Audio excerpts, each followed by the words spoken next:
At the end of every 7 years, you must cancel debts. This is how it is to be done. Every creditor shall cancel any loan they have made to another Israelite. They shall not require payment from anyone among their own people, because the Lord's time for canceling debts has been proclaimed. You may require payment from a foreigner, but you must cancel any debt one of your people owes you. However, there need be no poor people among you, for in the land the Lord your God is giving you to possess as your inheritance, he will richly bless you, if only you fully obey the Lord your God and are careful to follow all these commands I am giving you today. For the Lord your God will bless you as he has promised, and you will lend to many nations, but will borrow from none. You will rule over many nations, but none will rule over you. If anyone is poor among your people in any of the towns of the land that the Lord your God is giving you, do not be hard-hearted or tight-fisted toward them. Rather, be open-handed and freely lend them whatever they need. Be careful not to harbor this wicked thought. The 7th year, the year for canceling debts, is near, so that you do not show ill will toward the needy among your people and give them nothing. They may then appeal to the Lord against you, and you will be found guilty of sin. Give generously to them and do so without a grudging heart. Then, because of this, the Lord your God will bless you in all your work and in everything you put your hand to. There will always be poor people in the land. Therefore, I command you to be open-handed toward those of your people who are poor and needy in your land.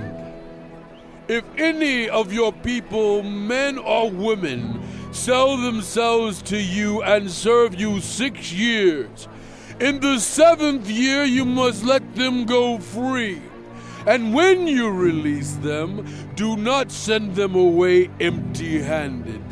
Supply them liberally from your flock, your threshing floor, and your winepress. Give to them as the Lord your God has blessed you. Remember that you were slaves in Egypt, and the Lord your God redeemed you. That is why I give you this command today.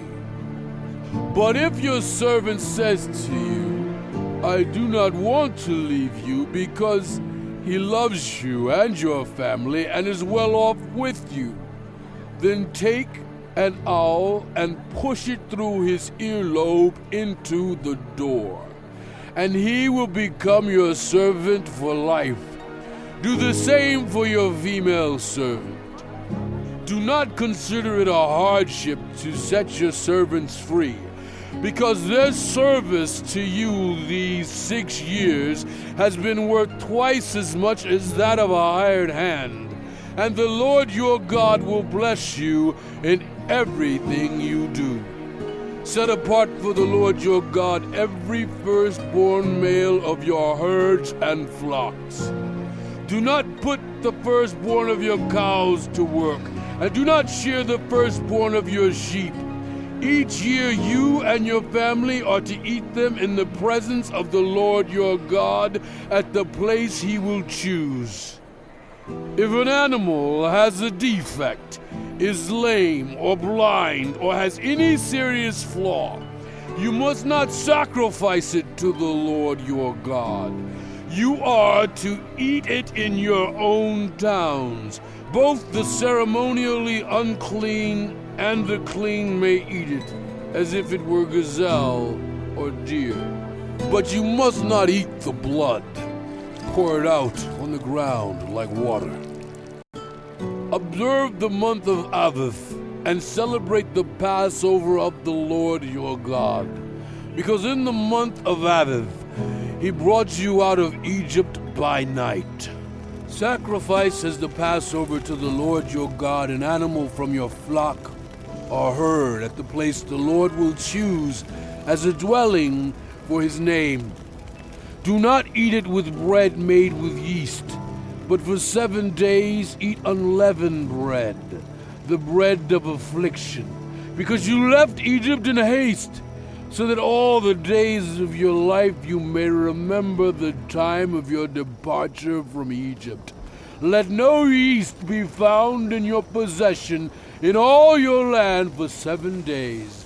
Do not let any of the meat you sacrifice on the evening of the first day remain until morning. You must not sacrifice the Passover in any town the Lord your God gives you, except in the place he will choose as a dwelling for his name. There you must sacrifice the Passover in the evening, when the sun goes down, on the anniversary of your departure from Egypt. Roast it and eat it at the place the Lord your God will choose. Then in the morning return to your tents. For 6 days eat unleavened bread. And on the 7th day hold an assembly to the Lord your God, and do no work. Count off 7 weeks from the time you begin to put the sickle to the standing grain. Then celebrate the festival of weeks to the Lord your God by giving a free will offering in proportion to the blessings the Lord your God has given you. And rejoice before the Lord your God at the place he will choose as a dwelling for his name. You, your sons and daughters, your male and female servants, the Levites in your towns, and the foreigners, the fatherless, and the widows living among you. Remember that you were slaves in Egypt, and follow carefully these decrees. Celebrate the festival of tabernacles for 7 days after you have gathered the produce of your threshing floor and your winepress. Be joyful at your festival, you, your sons and daughters, your male and female servants, and the Levites, the foreigners, the fatherless, and the widows who live in your towns. For 7 days celebrate the festival to the Lord your God at the place the Lord will choose. For the Lord your God will bless you in all your harvest and in all the work of your hands, and your joy will be complete. 3 times a year all your men must appear before the Lord your God at the place he will choose. At the festival of unleavened bread, the festival of weeks, and the festival of tabernacles, no one should appear before the Lord empty-handed. Each of you must bring a gift in proportion to the way the Lord your God has blessed you. Appoint judges and officials for each of your tribes in every town the Lord your God is giving you, and they shall judge the people fairly. Do not pervert justice or show partiality. Do not accept a bribe, for a bribe blinds the eyes of the wise and twists the words of the righteous. Follow justice, and justice alone, so that you may live and possess the land the Lord your God is giving you. Do not set up any wooden Asherah pole beside the altar you build to the Lord your God. And do not erect a sacred stone, for these the Lord your God hates. Do not sacrifice to the Lord your God an ox or a sheep that has any defect or flaw in it, for that would be detestable to him. If a man or woman living among you in one of the towns the Lord gives you is found doing evil in the eyes of the Lord your God, in violation of his covenant, and contrary to my command has worshipped other gods, bowing down to them or to the sun or the moon or the stars in the sky, and this has been brought to your attention, then you must investigate it thoroughly. If it is true and it has been proved that this detestable thing has been done in Israel, take the man or woman who has done this evil deed to your city gate and stone that person to death. On the testimony of 2 or 3 witnesses, a person is to be put to death, but no one is to be put to death on the testimony of only one witness. The hands of the witnesses must be the first in putting that person to death, and then the hands of all the people. You must purge the evil from among you. If cases come before your courts that are too difficult for you to judge, whether bloodshed, lawsuits, or assaults, take them to the place the Lord your God will choose. Go to the Levitical priest and to the judge who is in office at that time.